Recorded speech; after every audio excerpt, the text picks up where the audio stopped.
Howdy y'all, Joe Hills here, recording as I always do in Nashville, Tennessee. As you can tell, our tree is reaching toward the sky like angels toward the heavens with their trumpets, except it's a tree and it's mostly made of wooden leaves and not whatever angels are made of.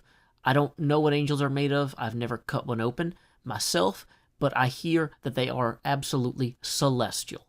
Either way, we've got this tree started, but right now we have mostly the trunk. We need some branches and we need some leaves. Now, I experimented a little bit with growing trees on the side around here and then chopping them down after adding some branches and stuff. So you can kind of see these square holes where some of those trees were. I wasn't entirely happy with that. Plus, in some cases, it resulted in having leaves grow way too low. Now, there's no such thing as leaves that are truly way too low here, because we will want to gather these and redistribute them, just like in Christmas time, we gather presents and redistribute them, to make sure that people have enough, right? So what we got to do is we got to grab some of these leaves, figure out what the lowest tier of the tree, in terms of like actual leaf coverage we want is. I'm thinking though, at least just out of shear range here is probably safe. Because then at this point, we can put, like, boxes underneath it and whatever when we actually start decorating it for Christmas. Right? We are not going to start decorating it for Christmas until Advent begins. The Hermits talked about it. I know Americans like to get ready for for Christmas the day after Thanksgiving. But that's too commercial. We're going to do this right, the way it was intended. Which means that means we can't really start decorating until Advent. So, see you guys in December in terms of decorations and presents and stuff, but I'll see you guys today in terms of getting the tree ready to house such presents. Anyway, so, at this rate, we're collecting, 2.25 stacks of spruce leaves, which is not a bad start. Additionally, leaves we collect with this method, we actually don't have to worry about despawning, which is super great because leaves despawning is like a whole thing.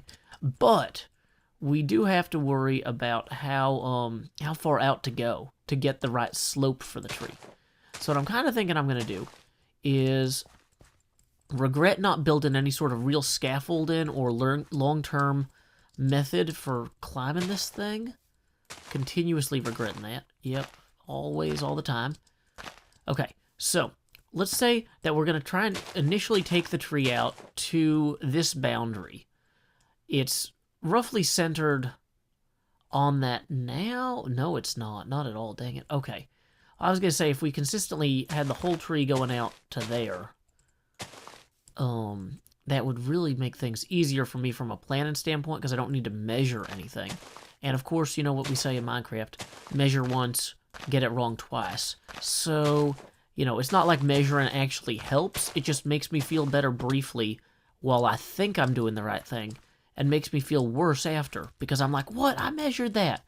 The trick, it seems, is something called accuracy. And accuracy in measurements is kind of like precision, except you're not just focusing on repeatability, you're focusing on objective truth. And if you measure how far your Christmas tree should go, and it matches the objective truth of how far your Christmas tree should go, then that's accurate. Now, if I just keep getting the same number every time, but it doesn't really relate to how far my Christmas tree should go, well, that's precision. And precision is very important for feeling better. But you know what? We're not trying to get well soon. This isn't like chicken soup for the Christmas soul. This is pine tree planting for November. Fall down time. Autumn. Get up and got 'em in autumn. Okay, I don't know. Either way, we have enough leaves here to start doing some real damage to everything. So why don't we begin doing that damage? We can kind of come out this way. Now, if I counted out like paces from the trunk, here, it'd be like 1, 2, 3, 4, 5, 6, 7, 8, 9, 10.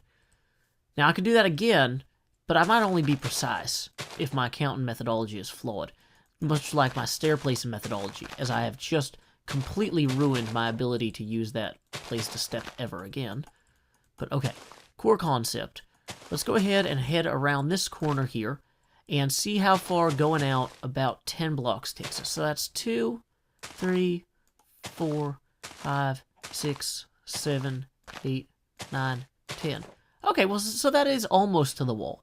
So if we just stop 3 blocks from the wall here consistently, we should be pretty okay. Now, obviously, we're going to fill this in and make it triangular. Uh-oh. But the sun is going down, and the sun does not clown around. While it is a giant ball of plasma, we cannot get caught up in the phasmagorical monsters that spawn once it sets. So here we go, off to our beds. Time skip! Here we go, soaring through the sky, flying quickly by. There's a central station that's grand. Rendog clearly has it in good hands. That's under construction.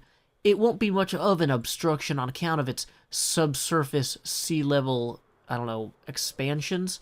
But anyway, we need to get some plants. Where is the plants' shrub store? I think they planted them somewhere in here. This is the shopping district. If you've never been to Hermitcraft before, this is where everything is for sale. But if you're but where is everything for sale? Is this a store that sells leaves? Bush's Boutique? Oh, wow, I actually got it. Okay. Oh, this is so cool. I like that he used the tree rather than the bush. So I just go over here to pine. How much do they cost? 2 stacks for 1 diamond. I'm in. I don't want to buy out all the spruce leaves, but realistically, this project is going to require quite a few. So we might as well head back there now. I would say let's just take the train, but obviously it's still under construction. You can see how this line here is going to go underneath the surface there via some sort of tunnel. Whoops. And then connect over here to the Fantasy District Station, which I believe False Symmetry is in charge of. Let's see if she has anything down here yet. What does this say? Yep, Pirate District Station. Never mind, I thought this was Fantasy. Interesting, so this is how he's demarcating those. I need to get me some fancy yellow blocks so I can make these. It looks like he's done these about 5 long in each direction. Okay, so the Pirate District Station will then lead to the Fantasy District Station, which will then lead to where I'm at the Northern Terminal, which might eventually be a real station at some point. But right now it doesn't really connect to anything. So here we go. Returning. Oh! Glad that didn't happen over the land. Okay, so this might be a separate thing. Time skip. Howdy, Impulse. Hey, what's going on, Joe, man? Good to see you. Good to see you, too. It's so hard to meet up to buy this iTrade pass. I know. Now, I heard that they cost 32 diamonds. And I have 16 diamonds. But you said you were willing to accept an IOU? Yeah, I'll accept an IOU. What about 16 IOUs? 16 IOUs. Do these actually say IOU on them? Is that what I'm getting from you? Yeah. Joe Hills owes me 1 more of these. That works, man. That works. Excellent. That is so good. Awesome. So I have a pass for you. And I'm pumped. You've given me the diamonds plus the IOUs, so you've officially paid. Are you still in your Halloween skin? Well, it's an autumn skin now. It used to be pumpkins, but now that it's November, just think of them as orange leaves.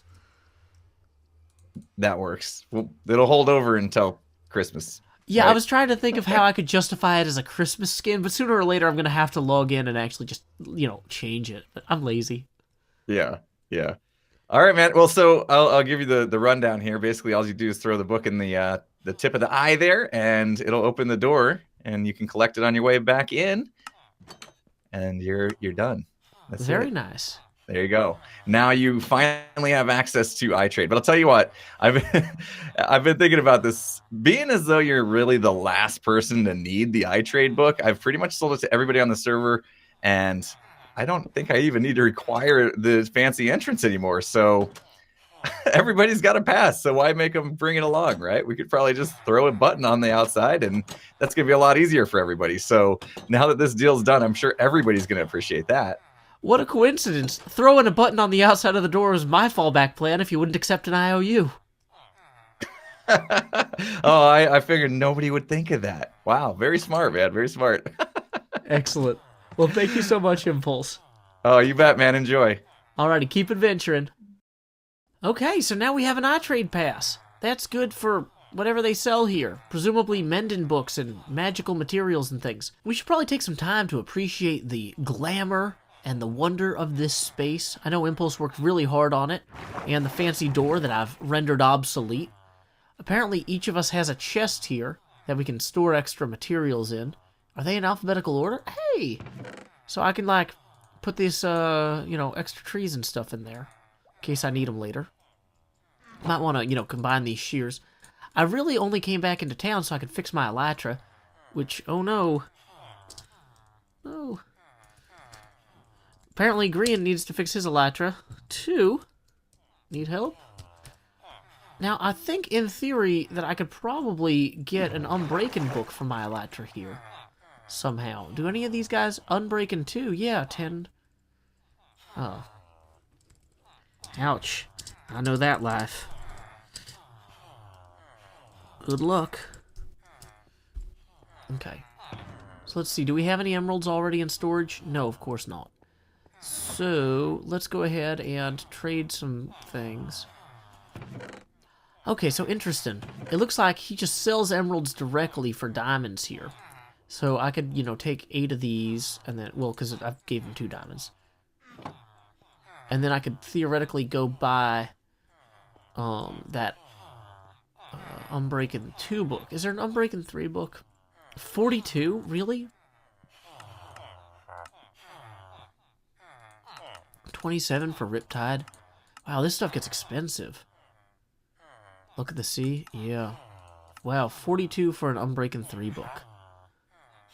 Wow. Okay, maybe we'll just get that Unbreaking 2 book and, call that a win. Because, like, in theory, Unbreaking 2 would be a pretty good start.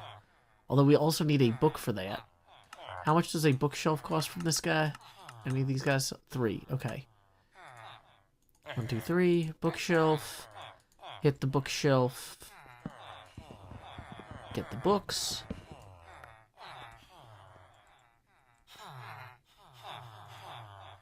Okay, so we can... Ideally, what I should do is save up and just get 2 Unbreaking 2 books, right? What if we go enchant the remaining books at the thing at the top of the server, the gold farm? Yeah, that's what we're going to do. We're going to get some books. We're going to go to the top of the gold farm. We're going to enchant some books and hopefully get at least 1 more Unbreaking 2 book. So that's kind of a gamble, but I think it might pay off for us. So, let's go ahead, grab some lapis, and head that way. Time skip! Well, as you can see from my mended elytra, we had a successful trip to the gold farm, but unfortunately I couldn't get any more Unbreaking books. I did stop by the mall, though, and I earned a few more diamonds from my shop. So I figure, though, this 18 emeralds here, plus this 1 book here, should let me buy 1 more Unbreaking 2 book. Actually, let me verify real quick that nobody else has an Unbreaking 2 book, like, way cheaper. Because that would be, like, super awesome. Does not appear to be the case, so, no big loss there. That's fine. I budgeted for this.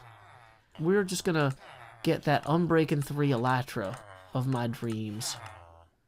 Yeah, there we go. 1 book, 10 diamonds. There we go. So now I can take these 2 Unbreaking books and combine them using this anvil, which is the traditional method for taking a book apart and reassembling it. And then I think I use that same anvil to then combine mending the Unbreaking 3 here. Boom! Our elytra will now fly 3 times as far, I think. I'm not sure exactly how that works. This might look identical to how it looked in the last shot from here, but if you kind of poke around with your eyes, you can see that I have actually, started rounding this out significantly here, which is going to let this all kind of feel better from a lot of different angles. Whoa. Not very good at flying yet, but at least my elytra is breaking more slowly. Look at this. Several seconds between durability ticks, instead of 1 durability tick a second. That's absolutely wonderful. So, our tree is coming together. It's kind of steeper than I wanted, maybe I need to make the base wider, maybe I need to make the top shorter, but core concept, we have a winner. We have a design that is going to work. I'm going to have to do a lot of building off camera, unfortunately, in order to make it work, but that's okay. It is going to be most excellent. Well, folks, as you can see, I've been busy filling in as much of the tree as possible, but I've been severely limited by a lack of a spruce forest. So I started planting a little bit of one over here on this island, but then I realized, sometimes we need to reach out to our friends who might have access to more resources than we do. Hi, Cubfan, how's it going? How's it going, Joe? On an unrelated note, I want to exploit you for your resources. I heard you had a tree farm and might have some saplings or leaves. Yeah, I have a few. Saplings and a bunch of about 3.5 stacks or so of leaves, and then we have a bunch of saplings from the Concorp tree farm. So there you go. Well, you can send my regards to Concorp. I don't exactly understand who's in charge over there, but let them know I said thank you. Oh, we'll do. I'll let Captain Jack Sparrow. I'll let him know. Let him know you said thank you. Gotcha. Well, he'll be Captain Jack Santa because he's really going to be making a difference in the hearts of all the children when they see this tree completed. Absolutely, man. Absolutely. I'm looking forward to it. What are you thinking for the completion? Like soon? Like next week? Well, my plan is to get the pine tree itself completed as soon as possible so we can start working on the other elements of the station, but we're not going to decorate it for Christmas at all until the advent of the Christmas season. So that'll be another week or two before we start putting lights and decorations up there. I didn't have any plan when I started. I just started putting in a bunch of I started planting these 4x4s here in like a circle. Like I made a circle of those squares, and then I bone mealed them until they grew up into a trunk. And then I was like, well, now I got to figure out how to put leaves on this thing. So I just started. It's a lot of leaves. Oh yeah, yeah, it's a lot of leaves. Yeah, and I've got like a ladder in here where you can come out. Yeah, like a whole network of stuff. Yeah, you can come out on the different levels inside of the tree. Because each of the primary layers of leaves is 2 apart, I'll be able to put the decorations in here relatively easily. And I'll hollow out certain areas to make room for bigger decorations or what have you. But this way I don't have to build any scaffolding on the fly. Yeah, that's a good idea. Yeah. Thinking ahead. Yeah, and it definitely makes it feel rounder. Like having... I was going to try different things with like branches that had leaves growing off of them and stuff. And I'll still add some branches in later, but I found it was more important to kind of get these concentric discs in. Just have them continuously growing smaller as I go up the tree. So basically I've got a slope of like 1/3 here, where you can kind of see like, oops, well, now you can't, or I can't. But yeah, I was gonna say if you come further, like every 1 block you go in, you go up 3. Yeah, exactly. Pretty much. Okay, yeah. And then yeah, so I worked out a distance from the trunk, did that in all 4 cardinal directions. Then I built out some markers for the slope, and then I've just been filling in the circles, kind of eyeballing them. I'm not using any sort of formalized circle generation tool or anything because I want it to feel kind of organic. Now that's gonna mean it's gonna be a little bit lopsided in some places, but like no Christmas tree is actually really like perfect, so I think that might give it a little bit of character. Yeah, definitely. You can always go back and trim some parts off if it's too much, I mean. Oh yeah. Like if I screw anything up, I'm sure it'll really annoy Scar and he'll fix it. So yeah, that's cool. I think Asuma is going to come through and do like snow too. So are you going to have him like put snow on the tree as well, or? I don't think so because I'm not sure how that'll there's going to be light and stuff on the tree. So in theory, it would melt the snow anyway. Yeah, he was gonna do the ground with the snowmen, but I was looking at it. This is a pretty rainy biome, so we might need to go glass the entire roof of this area if we want to do that. Oh yeah, good point. Good point. We might be better off just burying snow blocks because they won't melt with torches or rain. But that's I figure, though, if I get the tree in place before he starts his project, it kind of anchors the district to some degree. Right, then Definitely. Ren can start putting in the train line at his convenience and not be waiting on me. Because he's been bugging us to get working on these stations for like 3 months now. So I think I should do one. Yeah, is this going to be the actual station right here? This cobblestone barrier right here? Yeah, the cobblestone barrier marks the where Ren originally the plot for the station. So he Okay, put the I gotcha. cobblestone there. Yeah, this is going to be a cool building. You can see the tree from the whole district too, which is nice. Oh yeah, and I mean I originally was like, oh, I gotta build it up to build height, but I realized that the width of the base would have to be so gigantic. I kind of went back and I tried to make the lowest circle there, or the lowest disc in the tree, about the width of that stone. I ended up going a little bit past Rendog's original markers, but it's close enough. It's the spirit of what he was going for. And then as I started going up diagonally, I started chopping bits off the part of the tree because I had originally gone another like 40 blocks up, and it was just not going to be worthwhile too. Because at the point where I'm going 40 more blocks up, I think I would have to go another 6 or 7 blocks out on either side because of the way the slope is. Yeah.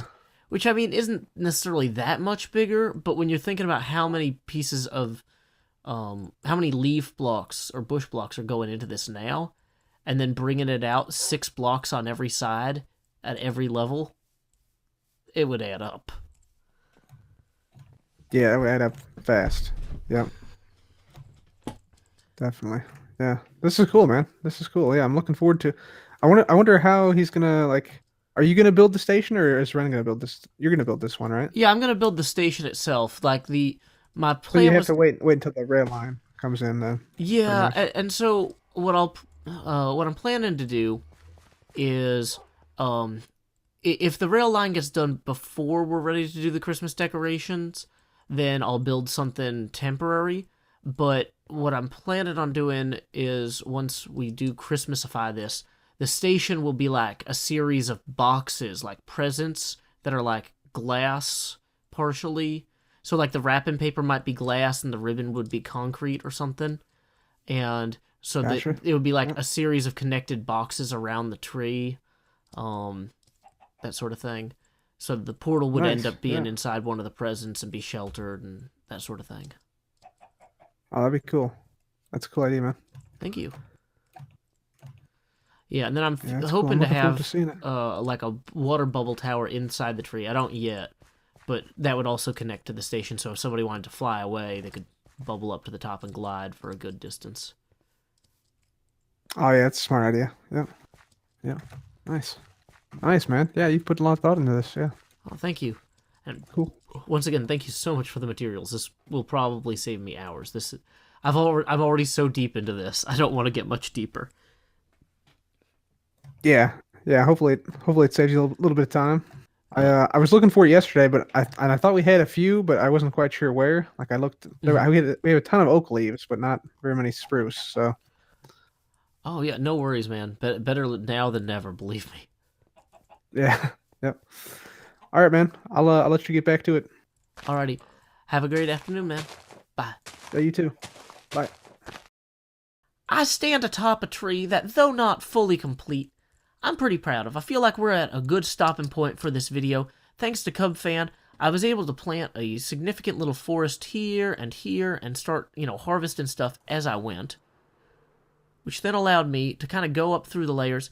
I still need to adjust the very top here, but each of these concentric discs, if we fly straight up, which is incredibly dangerous, and then fly straight back down, you can really see how well that's coming together there. That is one volumetric pine tree. Now we still want to put in more like sticks and things along here to kind of give it more of a branching feel. We'll want to add some kind of... I figure I'll probably add some sort of diagonal break walls along the branches. So like, if every branch kind of has a diagonal wall like this, you can't necessarily see the disc in the same way. Because like right now, when you're looking at this from completely level with one of the layers, you can kind of see where the pancakes are, you know what I mean, or how they're stacked. But by stacking some kind of diagonal cross beams, basically, of, what do you call them, leaves in there, it should do a pretty good job of getting this all together. And we can start work on more of that in a future episode. But next episode, I gotta tell you, you know what I'm super pumped about? It's November 17th. And November 17th is the day we launch the most amazing game ever to appear on Hermitcraft. Find Heads of Grian. Now, and I think I can find Grian's head if I look really hard. So, come guys, join me next episode. Come back, and we are going to go on a wild hunt throughout the server for Grian's head. Until next time, y'all, this is Joe Hills from Nashville, Tennessee. Keep adventuring.